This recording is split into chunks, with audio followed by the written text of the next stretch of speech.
That's some new music right there on the Nooner. Happy Monday, everybody. Welcome, welcome. This is episode 66 of the Nooner. I'm your host, David Bradley. What do you think of the new music?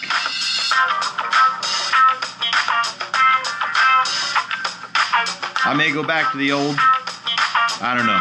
I'm open to suggestions. We're introducing a new format today on the Nooner. Who just showed up? Let's give a couple shout outs. We got some people popping in here. Stephen Walker showed up. I know Stephen Walker. Who's that cute little kid, man? Is that you when you were a baby? How you doing, Stephen? Good to see you, man. So we're introducing a lot of new stuff on the Nooner. We're going to do a whole new format. We got new music to go with it. This is called Funk It Up, or no, Funk Down by MK2. Pretty good. Just make sure I got this right here. All right, so the new format is on Mondays. We're going to be talking about a different Cardone strategy of the week. We're going to be reviewing that on Mondays. On Tuesdays, we're going to be talking about greatness. And then I will divulge the rest of the format to you as the week progresses. Wednesday is going to be a surprise. And then Thursdays and Fridays, I'll be talking about as the week progresses. Wednesday is going to be a surprise. And then Thursdays and Fridays, I'll be talking about sales, business, and life. Hey, good to see you too, chap. But yeah, we're changing things up a little bit on the Nooner. Starting with the music. Today, though, we're going to be looking at 3 tips that you can use to rise above the noise. And I think you guys would agree with me that there is a lot of noise in the media right now. So that was Grant's strategy of the week on Friday. So you've got something you can take with you going into this week. It's Monday. So let me get the introductions out of the way. Let me introduce myself to you guys. Let me tell you about what the Nooner is and the purpose of it for those of you that are just joining us. So number one, my name is David Bradley. I'm a sales and marketing manager with Grant Cardone. I've been working with Grant for the last almost 5 years now. It'll be 5 years in March. Grant's technology took me from barely surviving in sales to thriving in it. So when I got a chance to give that to other people, man, I was like, I'm all in. What can I do to help? Totally help me. So if I can pass it on to others, I'm all in, right? What do we do at Cardone Training Technologies? Well, we work with individuals and companies alike to help increase production, profitability, and client satisfaction. We can increase production usually to the tune of 15 to 30% simply by helping a company or an individual find and then handle missed opportunity. If that is intriguing to you, if you want a little bit more information on that, reach out to me at 310-777-0352. You can email me, David at grantcardone.com. Stephen Walker is a client of mine. He will attest. He's an international client. He probably could attest to some of the effectiveness of Grant's material and how it's helped him in his business. I've got Alex here is dropping some bombs in Russia, or Russian. Man, I wish I could speak Russian so I could interpret that. But thank you for being here, Alex. Thank you very much. Today, a couple of things about me I almost forgot. I'm the author of a book called How to Stop Smoking Without Killing Anyone. Smoked them cigarettes for about 15 years. Could not quit to save my life, literally. But I found a way to stop. And there is a difference. That is not semantics. There is a difference. And it's totally possible to stop and not quit. I found a way to do it. I wrote a book about it. You can get more on that at stopdon'tquit.com. You want more on Grant Cardone, visit cardonesolutions.com. Third thing about me is I'm the founder of a hashtag called Rich Man's Gym. This is about home-based strength and conditioning for body, mind, and spirit.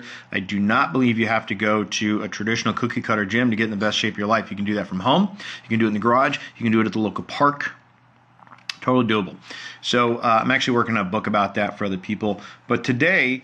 man, there's some noise out there right now, right? I mean, like, and I don't mean to make light of it because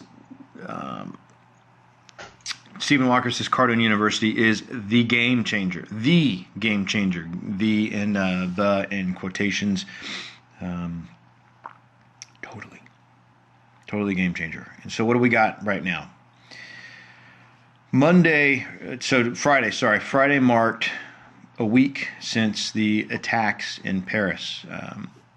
Approximately 130, maybe a little bit more, a little bit less, died, lost their lives for something incredibly pointless.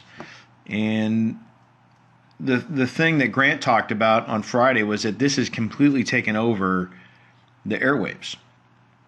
And Grant wondered or asked the big question, hey, are we being taken advantage of? Which I think is a legit question.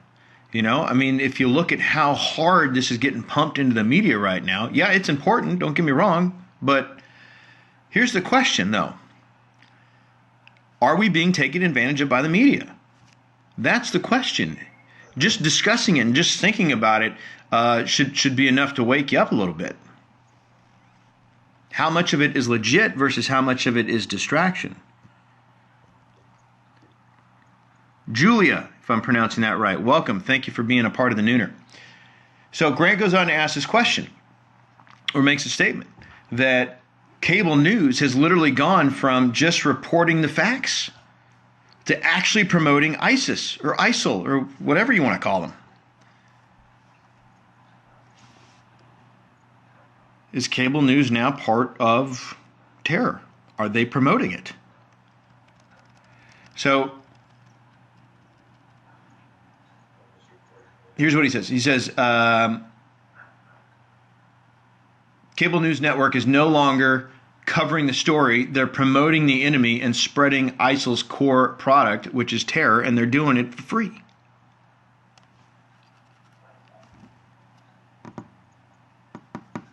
Interesting, right? The only people that are benefiting from this nonstop coverage of terror are the terrorists, which is ISIL. Grant has a policy that says never promote the enemy.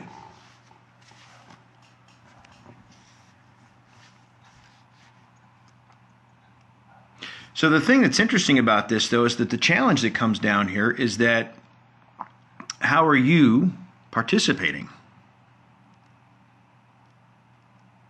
In what ways are you participating in this? And are you contributing to it? By consuming it.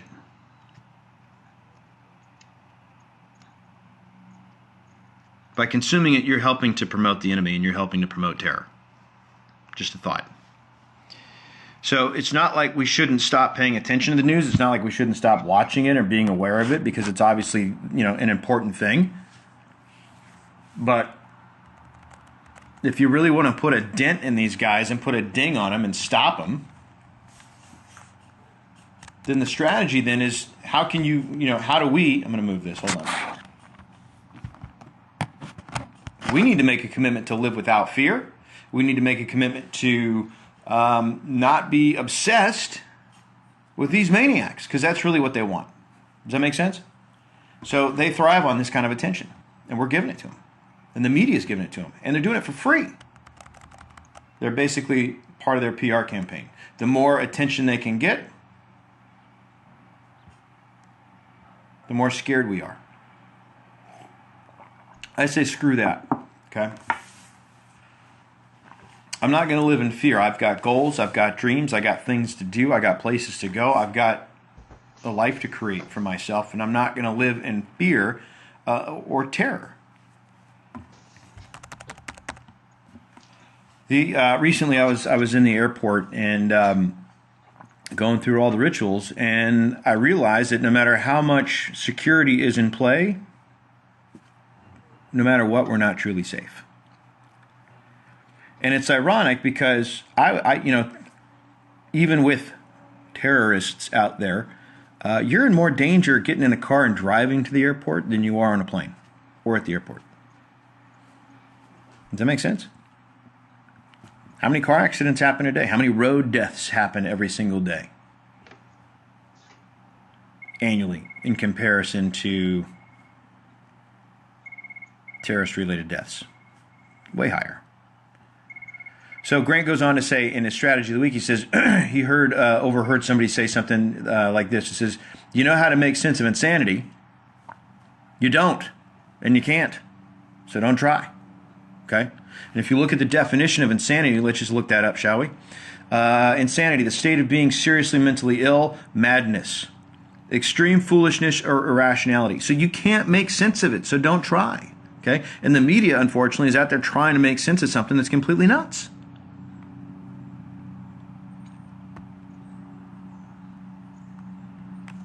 There's no making sense of the things that happen, so don't invest any energy in trying to make sense of it.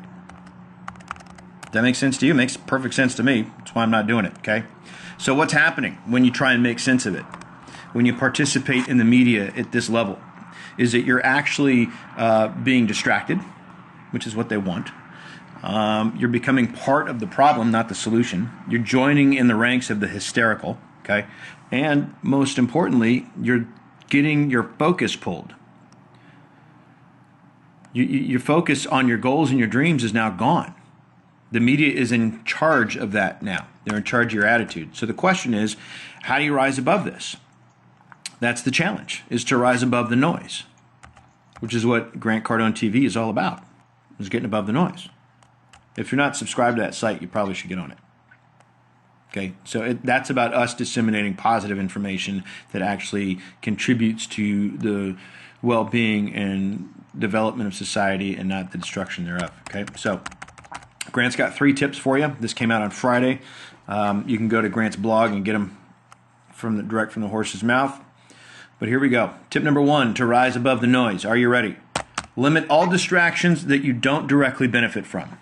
Okay, so what does he mean by that? He says you want to be clear and concise when distinguishing what you and your family can benefit from and what doesn't contribute to your success. So you want to list your goals. You want to stay focused on your goals. I literally have a sign on my desk right next to my computer that says, am I moving towards my goals right now? Because the computer can be very distracting, wouldn't you agree? Some of you are on it right now. Okay, you're participating in something that's beneficial because we're doing something positive here, which is the nooner. But the computer can be very distracting. There's all kinds of distracting stuff up there, right? So I got a sign right next to it. So if I catch myself and I look at it, I'm like, what am I doing right now? Am I moving towards my goals? Checking Facebook 800 times a day does not move me towards my goals, right? Shopping on Amazon does not move me towards my goals. So I got that there to remind me, to keep me in the game. So you got to limit all distractions that do not move you towards your goals. That's the point, okay? So that's step number 1, limit your distractions. Be in control of those things. Earn them, right? Behind me is my TV and my Xbox. I got to earn those things. They don't come on unless I've accomplished certain tasks during the day. It's a rule. Okay. Step number 2, start or continue your negativity diet today. Have you heard of the negativity diet? It's in Grant's book, Sell or Be Sold. No negativity allowed. Okay, that's the deal. So you want to commit to not having any negative thoughts, any negative statements, not exposing yourself to negativity, meaning the news. Okay, and you want to see if you can do that for 24 hours. That's a huge challenge. Now, I know a salesperson, okay, who did this negativity diet. That's all he did. That was the only shift he made. And he didn't change his process. He didn't learn a bunch of new closes. He didn't prospect more. He just made that one shift. And he picked up an extra 8 deals and then kept them. Okay, he went from doing volume of around 10 to 12 deals a month to 20 deals a month. And he stayed there just by making that one shift. Okay, that's how powerful the no negativity diet is. So if you think about what you do, what would an extra 8 to 10 deals, units, contracts, whatever it is that you sell, what would an extra 8 to 10 be worth to you? Okay, you can get that just from making that shift in the negativity the negativity diet. Okay, so here's what you want to do though when you're having this negative thought. Okay, the goal is to go for 24 hours without it, but when you have it, this can become a habit for you. You want to build the habit and build a muscle of pushing out negativity. So you have the thought, boom, have it. Okay, you got to recognize it. Oop, I'm having a negative thought right now. Okay, then you need to identify it. What kind of thought is this? Are we talking about anger, fear, sadness, guilt, envy? Right? 7 deadly sins. Okay, once you've got it, you've identified it, you've recognized it, you've identified it. Now you want to replace it with something positive.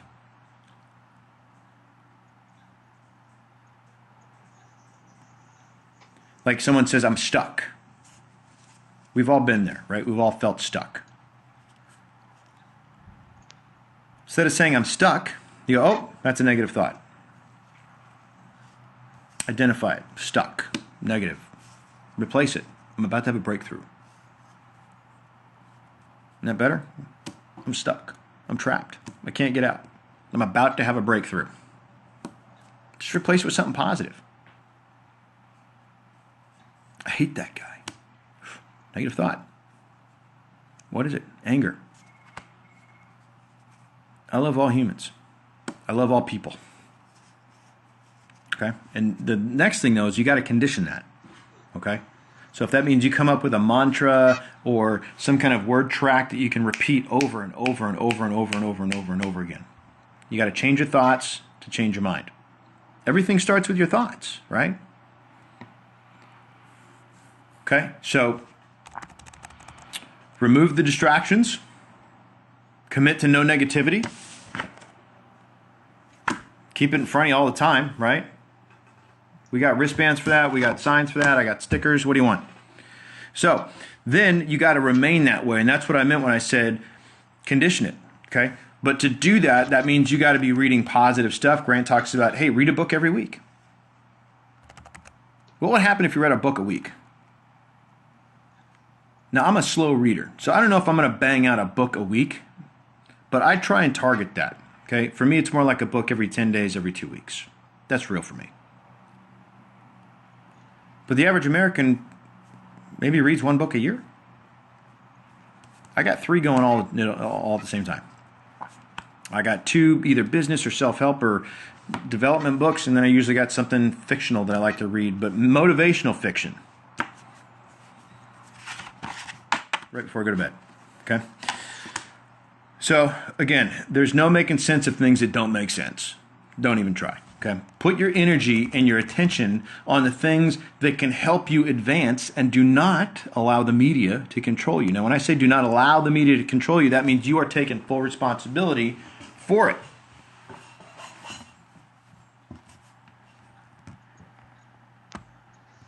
Make sense?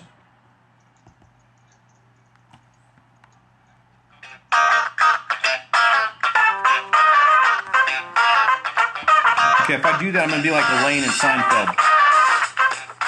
All right, what'd you guys hear today that you liked? What's making sense? Okay, the goal of that is to keep your head in the game. Don't get distracted by the media. Don't let fear control you and run your life. Okay, that's what the terrorists want. Don't give it to them, okay? Tomorrow, I'm going to be talking about a new trait of a great salesperson. Thank you guys for being here. Laura, appreciate you hanging out with us today. Minnie, 1993 MNI, thank you for showing up today. Appreciate you hanging out. Satsuma Snow, working mother of 2 and married. Well, congratulations on you. Good for you. Thank you for chiming into the Nooner. Stephen Walker, great to see you. Alec Pfister, thank you for hanging out. If you missed this, if you're tuning in late, there's going to be a rebroadcast up on YouTube. You go to youtube.com/Cardone Solutions. There's a playlist up there called The Nooner.